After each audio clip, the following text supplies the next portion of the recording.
After I immigrated from Denmark to Canada, I flew for Autair Helicopter, which in the year 1960, 61 and 62 had a contract with the Canadian government to survey the Arctic Islands, Canadian Arctic Islands. And here I'm showing on a map how two of us with two pilots and two Bell Helicopter 47 helicopter flew across Canada from Montreal to Edmonton, Alberta.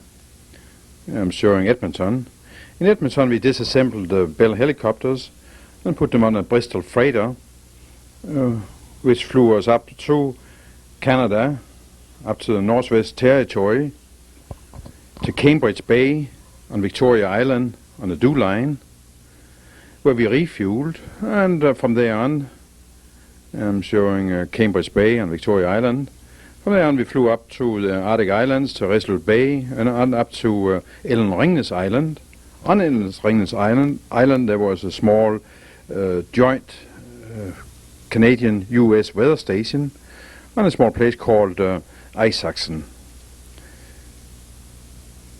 Out of Isachsen, which was our base camp, we flew out and surveyed the Arctic Ocean and the islands and took depth soundings between the islands.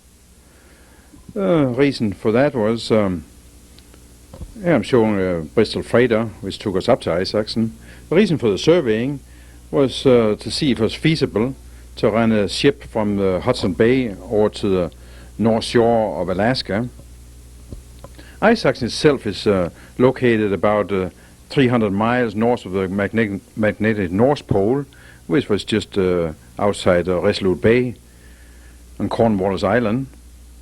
And also here I'm showing where we landed at Isachsen with the Bristol freighter, and we are unloading the Bell helicopters here and taking them out piece by piece and putting them together, put the rotor blade on it, the tail rotor on it, and ready to serve the Arctic Islands.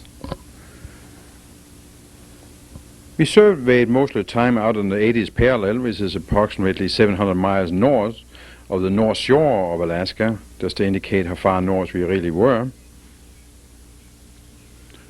Here they're rolling some fuel drums together, which was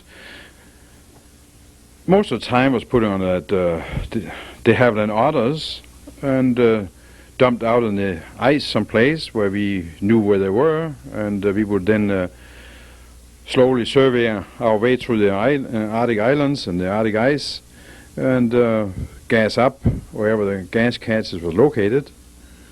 Sometimes they were a little hard to find, but we managed though. The weather up there at this time of the year, which we were up there, came up there in late March. Those pictures here from the beginning of April, and then we surveyed for about 6 months up there to the end of August.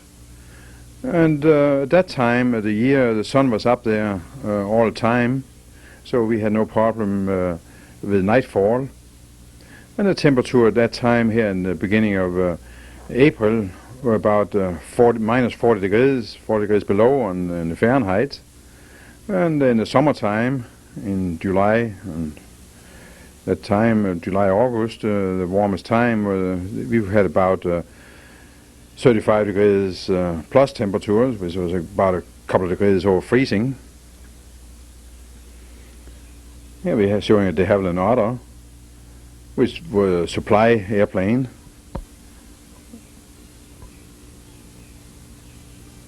Here we finally got the rotor going on the Bell helicopter,